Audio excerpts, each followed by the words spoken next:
சொந்தம் கொண்ட சுந்தரியே, சாமி கிட்ட சொல்லி வச்சு சேர்ந்தது இந்த செல்ல கிளியே. இந்த பூமியுள்ள காலம் மட்டும் வாழும் இந்த அன்பு கதையே.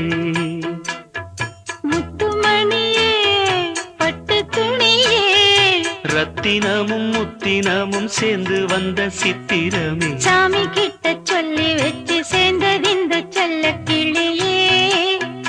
இந்த பூமியுள்ள காலம் மட்டும் வாழும் இந்த அன்பு கதையே.